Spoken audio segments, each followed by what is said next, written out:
A'udzubillahi minasyaitonirrajim. Bismillahirrahmanirrahim. Alhamdulillahirabbil alamin wassalatu wassalamu ala asyrafil anbiya'i wal mursalin Muhammadin wa alihi thayyibin at-tahirin. Assalamualaikum warahmatullahi wabarakatuh.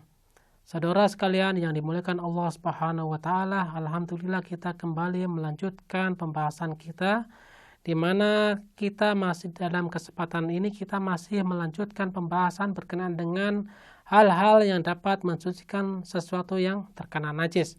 Adapun pada kesempatan kali ini insya Allah kita akan membahas berkenaan dengan tabaiyat, yang dalam arti bahasa kita adalah mengikuti. Apa yang dimaksud dengan mengikuti atau tabiat di sini? Yang dimaksud dengan mengikuti atau tabiat adalah dengan sucinya sesuatu yang najis, maka sesuatu yang lain itu juga dihukumi sebagai suci. Misalnya apa? Di antara sesuatu yang najis yang bisa disucikan dengan cara tabaiyat adalah yaitu mengikuti keadaan sesuatu yang lain. Di antaranya adalah yang pertama adalah tangan saat mensucikan benda najis, yaitu ketika kita mensucikan benda yang terkena najis dengan tata cara tertentu. Maka begitu proses pensucian itu selesai, otomatis tangan kita yang tadi kita gunakan untuk mensucikan benda najis itu juga menjadi suci. Adapun yang kedua, ranjang atau tempat yang digunakan untuk memandikan mayat, di mana mayat adalah salah satu daripada benda yang dihukumi najis. Dan mayat yang belum dimandikan, di mana ketika seseorang memandikan mayat, di mana tempat atau ranjang yang digunakan untuk memandikan mayat, meskipun tempat tersebut terkena aliran air yang digunakan untuk memandikan mayat, ketika proses pemandian mayat itu telah selesai, maka tempat tersebut atau lap yang digunakan untuk mengeringkan mayat tersebut itu dianggap menjadi suci. Dalam memandikan mayat itu memiliki 3 proses. Yang pertama itu dengan cara memandikan dengan menggunakan campuran daun bidara. Kemudian tata cara berikutnya adalah proses berikutnya adalah memandikan dengan campuran dengan air dengan campuran kapur, dan yang terakhir adalah dengan memandikan dengan air mutlak, yaitu air murni tanpa ada campuran apapun.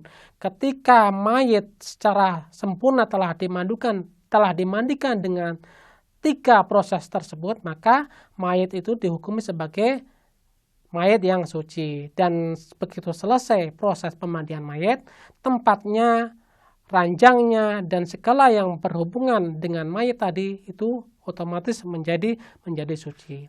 Ini adalah berkenaan dengan tabaiyat atau mengikuti hukum sesuatu yang najis. Ketika sesuatu tersebut telah suci, maka sesuatu yang berhubungan dengan tadi, tangan yang kita gunakan untuk mensucikan benda yang najis atau tempat yang kita gunakan untuk memandikan mayat juga menjadi suci dengan sucinya objek yang kita sucikan tadi.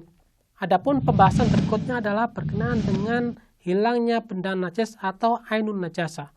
Ketika sesuatu itu hilang, ini tidak perlu lagi kita membasuh dengan atau mensucikan lagi dengan menggunakan air. Ketentuannya apa? Di sini ketentuannya adalah hanya pada 2 hal, di mana ketika benda najisnya itu hilang atau ainun najasanya itu hilang, maka otomatis benda yang terkena ainun najasa tadi itu menjadi suci. Yang pertama adalah tubuh hewan, misalnya paruh ayam, yang mana paruhnya itu mengenai benda najis, katakanlah darah atau kotoran manusia. Begitu paruhnya atau kotoran manusia yang ada di paruh itu hilang, maka paruh binatang tersebut itu saat itu juga telah menjadi suci tanpa harus disiram dengan menggunakan air atau disucikan dengan menggunakan air. Itu yang pertama. Adapun yang kedua adalah tubuh manusia bagian dalam, seperti di dalam mulut, di dalam hidung, atau di dalam telinga. Sekali lagi, tubuh manusia bagian dalam. Ini tidak termasuk dari tubuh manusia yang ada di permukaan yang dapat dilihat. Misalnya dalam mulut kita terdapat darah yang keluar dari gusi kita. Begitu darah yang ada dalam mulut tersebut itu bercampur dengan ludah kita, maka ini sudah cukup dikatakan suci tanpa harus disucikan, tanpa harus disucikan lagi menggunakan air. Kemudian ketentuannya adalah bahwasanya darah yang ada di mulut kita itu tidak bercampur dengan sesuatu yang najis dari luar. Dan insya Allah pada kesempatan berikutnya akan kita lanjutkan pembahasan kita. Wabillahi taufiq wal hidayah. Wassalamualaikum warahmatullahi wabarakatuh.